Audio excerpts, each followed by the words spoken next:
Good morning, Andy. Sitting here with 8 conference wins, what are the key things you're credited to your success in the conference this year? Well, our guys have really come together as a team. They shared a basketball, leading the league in scoring and assists. So we had 20 assists on Saturday. It's a big focal point of our offense. Boopy Miller, our point guard, had 10 himself, really starting to make plays for his teammates. And our other guards are getting the bigs the ball when they're open. And then defensively, it really improved. We were not very good defensively to start the season to hold teams to 40% from the field in the league. I think we're right there, first, second, or third. I think we're tied for second in field goal percent defense in the league. So when you can do it on one end, share the ball and defend at a pretty high level, at least make it challenging for the other team to take contested shots throughout the game. It certainly is a recipe for success as long as you can rebound the ball. And we've been sporadic in that, but in general, to answer your question, other than the offense defense, is our players have really bought into playing together, and with 10 new guys, it took a while for them to figure out how to best play together, if that makes sense. And so we're proud of them, but we have a lot of basketball left, and we hope it can continue. I mean, has the success of the gelling process, are you guys ahead of schedule in your mind? Did you think going into the year that maybe probably year two everyone would kind of be on the same page, or did you kind of have a hunch that come January, February you were going to be a dangerous team?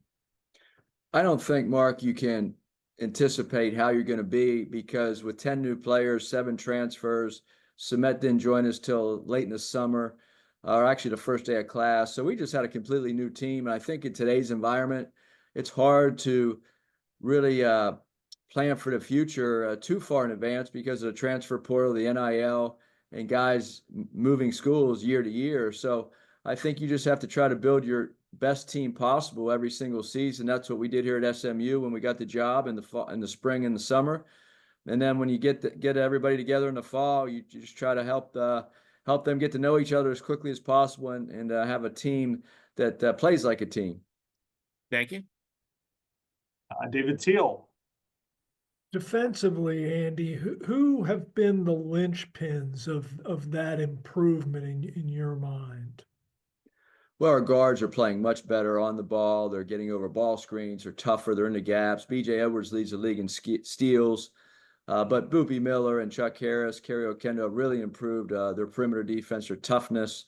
Matt Cross is as tough as it gets physically in the league. And then Sumet has improved a lot. Johan and Jarrell Colbert off the bench, they come with some great energy, and Keon Ambrose Hilton. But Sumet has improved his post defense and his reactions. It took a while for him to get a feel for the athleticism and the speed of the game here. Never played college basketball before. And once he did that and worked on his ball screen techniques and his post defense, he's certainly improved. You've addressed this before, but now that you're halfway essentially through the league season, how advantageous has it been to have guys on your team who are familiar with this league? Yeah, Boopy and Matt have played in the ACC before. Matt with 2 other teams, Boopy last year. So it is an advantage. I think other guys have had power conference experience, even though they were younger. But I think the biggest difference here in this year for us is our players are being relied upon, and that was our message to them.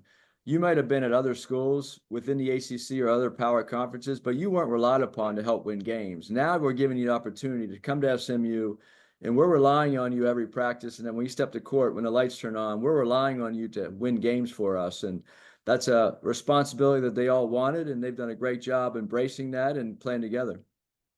What, as as you have prepared for Wednesday, have been your impressions of Virginia Tech?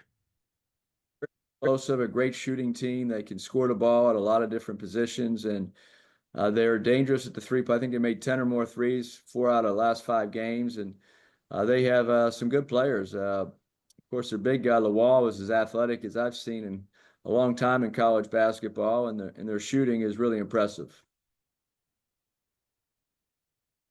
Go next to Kip Coons. Yeah, good morning, Andy. On Saturday, you had a lot of success against or keeping Maxime Reynaud in check. I was just wondering, in general, what what seemed to work best? Because it certainly was not the level that we've seen him play this season. Well, I think our players knew how dangerous he was, and we had great energy. We had a great crowd for Saturday afternoon, late afternoon game, and uh, our guards helped out, and then our big guys guard him. Sumet was very agile on his feet. He played very hard. We just tried to challenge every shot he took. He's so dangerous because he can pick and pop at the three. He can put it on the floor. He shot fakes, gets in the lane, and then of course he can post up. So we just tried to challenge everything, make it hard on him. Try to be physical if he was in the post, but also get a hand in his face when he shot that mid range or three. Back to Mark Berman. Matt, did that one last weekend against Stanford, did that tell you something about your team that you maybe didn't know yet? Because obviously you hadn't beaten one of your fellow teams in that upper tier of the ACC till yesterday. Was that something you were waiting to kind of see, to measure your team? Well, the schedule is what it is. We're just trying to win every game we play. And Stanford was having a terrific season. They were tied with us at 7-3 before the game, and had won 4 games in a row. So we knew they were very good, very talented, and we knew we'd have to play outstanding defense to try to give us a chance to win. So uh, I'm not sure what it told us about our team, other than the fact that we played very well, and we know that we take each game. Uh, we don't focus on anything except the next game, and whether they're top of the league or somewhere in between, we just try to focus on what we can and control what we can control. Thank you. Anything else for Andy? Coach, I think we're all good. Thank you. Appreciate the time today. Thank you.